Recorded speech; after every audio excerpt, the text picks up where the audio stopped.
পুলিচকে চুৰ বুলি কৈ দিয়ে, পুলিচে ক'ব চুৰ হৈ থাকাই ভাল, মোৰতো কেছ নাই। সেইকাৰণে মই আজি সাহসেৰে আপোনাৰ কেছ কেনেকে থাকিব, চব চাৰ্জশ্বিটে লুকুৱাই দিয়ে আপুনি। আৰে নাই, এইটো নক'ব, মাল কোৰ্টৰ পৰা নাইকিয়া হৈ যায়, থানাৰ পৰা নাইকিয়া হৈ যায়, এইটো নক'ব, এইটো এনেকুৱা ধৰণৰ কথা নাপায় ক'ব, এইটো নক'ব। এনেকুৱা আপুনি এক মিনিট চাৰ্জশ্বিট লুকুৱাটো আপোনালোকে যিমান অপভংশ কৰে কোনেও লুকুৱা নাই। গুৱাহাটী হাইকোৰ্টে নাই মই শুনি লওক, আপুনি এটা কথা, আপুনি বেলেগ বস্তু আৰে মইতো বেলেগ বস্তু হয়ে, নহলে অখিল গগৈ ইমান দিন অসমক শেষ কৰি দিলেহেঁতেন। আৰু আপুনি মোক অদ্ভুত বস্তু বুলি ক'বই লাগিব। আজি আপুনি চিন্তা কৰক, ইয়াত যদি মই নাথাকিলোহেঁতেন, ইয়াততো আপুনি থাকিলেহেঁতেন। আৰু মোৰ 2 বছৰীয়া বাচ্চাকো আপুনি গালি পাৰিছে। মই কৈছো নহয়, মোৰ উদ্দেশ্য এইটো নহয়, আই হেভ টু ৰেজিষ্ট হিম। যদি মুখ্যমন্ত্ৰীৰ নিজৰ মানুহ নাই, তেতিয়াহ'লে বিকে শৰ্মাৰ ৰিপৰ্ট অনুসৰি 2টা সিদ্ধান্ত দিব লাগে। মই নিজকো কৈছো যে ইয়াত CBI এনকুৱাৰী দিয়াৰ কথা কৈছে বিপ্লৱ শৰ্মা, এটা মানে ৰেছপন্সিবিলিটি ফিক্স কৰিবৰ কাৰণে মোৰ বন্ধু এজনৰ নামো উল্লেখ আছে, গতিকে মোকো সাঙুৰি লোৱা হৈছে। মোৰ ওপৰতো CBI এনকুৱাৰী দিব লাগে। আৰু 1 নম্বৰ, আৰু 2 নম্বৰ যে বিপ্লৱ শৰ্মাৰ ৰিপৰ্ট অনুসৰি গোটেই সেটটোকে মানে একেবাৰে কেনসেল কৰিব লাগে বুলি যিটো অৰ্ডাৰ আছে, সেইটোৰ ব্যৱস্থা কৰিব লাগে। যদি নকৰে মুখ্যমন্ত্ৰী মাননীয় অধ্যক্ষ মহোদয়, যদি কয় আমি ধৰিলো, আমাকে যদি কৰি দিয়ে, নাই মই কথাটো আপোনাক কৈছো, এই কেছটো কোনে ধৰিলে? বিজেপিয়ে ধৰিলে, আমি ধৰিলো, আকৌ আমাকে যদি বুলি কৈ দিয়ে, তে মানুহেতো কেছেই নধৰিব। নাই মই এখন পঢ়িছো, মই এইটো উত্তৰ দিম।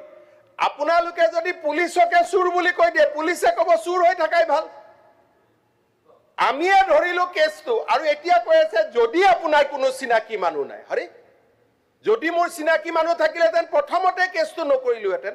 পুলিচে যদি চুৰ হৈ যায় তেতিয়া দিগদাৰ আছে ন। মই কথাটো কৈছো, আপুনি যিটো যদি ক'লে, এই যদিটো কিয় কৈছে যে ডোন্ট ডু অনেষ্টি ডিয়াৰ আফটাৰ, আপুনি কি মেছেজ দিব খুজিছে? যে সদায় ভৱিষ্যতে যদি কোনোবা কৰাপ্টেড অফিচাৰক আপোনালোকে এৰেষ্ট কৰে, আপোনালোকে লগাই দিম যে আপোনালোকৰহে সম্পৰ্ক আছে। আজি অন্তত ধন্যবাদ দিয়ক যে বিজেপিয়ে আজি ৰাকেশ পালৰ ঘটনাক জনতাৰ সন্মুখলৈকে আনিলে। আজি ইমানটোলৈকে বিজেপিয়ে লৈ আহিলে। আজি অসমত স্বচ্ছ নিযুক্তিৰ পৰিৱেশ এটা বিজেপিয়ে নিৰ্মাণ কৰিলে। যদি ধন্যবাদ জনোৱাৰ সাহস নাথাকে, মই নাভাবো সমালোচনা কৰাৰ নৈতিক অধিকাৰ কাবাৰ আছে নে নাই। That has to be examine. মাননীয় অধ্যক্ষ মহোদয়, এই কেছটো পঢ়োতেই মই উচ্চ ন্যায়ালয়ৰ জাজমেণ্টৰ ওপৰত যাব খোজা নাই। ডেট কেইটা আপুনিয়ে চাব যে এনেকে এফিডেভিট দিয়াৰ ডেট দিয়ে নেকি? এফিডেভিট ইন অপজিশ্যন দিয়াৰ এটা চাইজেবল সময় দিয়ে। মোৰ সাহস আছে, সাহসৰ কোনো অভাৱ নাই। মই হাইকোৰ্টৰ জাজৰ কথাও মই ক'ব পাৰোঁ, মোৰ কোনো সাহসৰ অভাৱ নাই।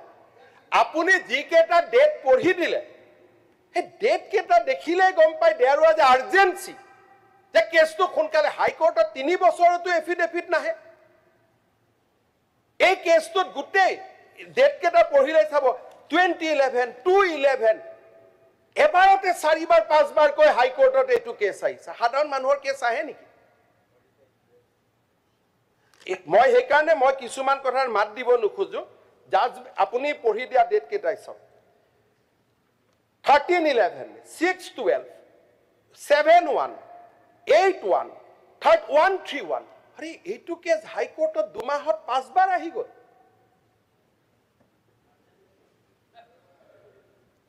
আজি প্ৰিয়ংকা দাস ইমান ডাঙৰ মানুহ হৈ গ'ল যে তেওঁৰ কেছটো বাৰে বাৰে হাইকোৰ্টত কজ লিষ্টত আহি যায়। মই কৈছো না যে মই এইটোকে কৈছো, I am not in entirely agreement with this judgement. যেতিয়া পাব্লিক এমপ্লয়মেণ্ট জড়িত আছে, হাজাৰ হাজাৰ নিবনুৱা যুৱকৰ ভৱিষ্যত জড়িত আছে, high court should have summon chief secretary যে আপনি কিয় এফিডেভিট দিয়া নাই কওক। This is not a case where judgment will be delivered without affidavit in opposition.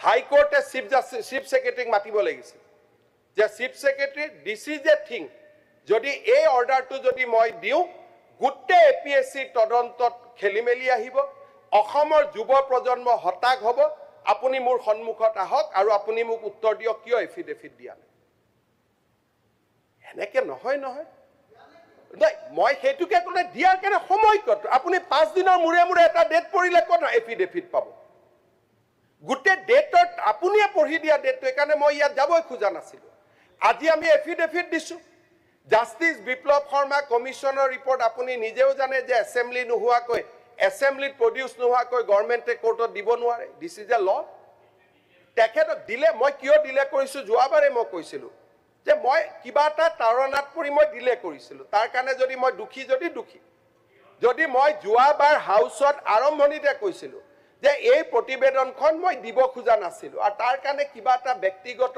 সম্পৰ্ক এটা থাকে তাৰণা এটা থাকে মই অলপ এইটো মই অকপতে স্বীকাৰ কৰিছো যে মুখ্যমন্ত্ৰী তৰুণ গগৈৰ নামটো অহা কাৰণে এই প্ৰতিবেদনখন মই হাউসত আনিব খোজা নাছিলো বাট ডিউটি ইজ এবভ ৰিলেশ্যন যেতিয়া মোক ডিউটিটো ৰিমাইণ্ড কৰি দিয়া হ'ল যে নহয় আপুনি দিবই লাগিব ডিউটিৰ ওপৰতো ৰিলেশ্যন নাহে দেন আই ব্ৰট ইট আৰু হাই কোৰ্ট কুড হেভ ৱেইটেড যে ভাই এইটোতো এসেম্বলি ইমান তাৰিখে হাই কোৰ্টত আহি আছে এসেম্বলি হেজ বিন সামন থাকিব লাগে যে আপুনি ইচ্ছাকৃতভাৱে এখন মানে আমাৰ ইয়াত দাখিল কৰিব খোজা নাছিলে বিকে শৰ্মা প্ৰতিবেদনখন আৰে মই সেইটো একেবাৰে ৰেকৰ্ডত ৰাখক আপুনি কাৰণটো তৰুণ গগৈকে কৈছে কিন্তু কাৰণটো আপোনাৰ ভিতৰৰ লিষ্টখন নহয় আপুনি যিখিনি লিষ্ট দিছিলে সেই মানুহকেইটা চাকৰি যায় বুলি দিয়া নাই আপুনি হৈ যোৱাটো হৈ গ'ল এতিয়া আশ্বাস দিব লাগে আগত একচন হ'ব লাগে বুলি শৰ্মা কমিটিৰ ওপৰত আপুনি মোৰলৈকে নিদিব অসমৰ সকলো মানুহে জানে অসমত যদি নিৰপেক্ষ নিযুক্তি দিয়া এজনেই মানুহ আছে এইজনৰ নাম হিমন্ত বিশ্ব শৰ্মা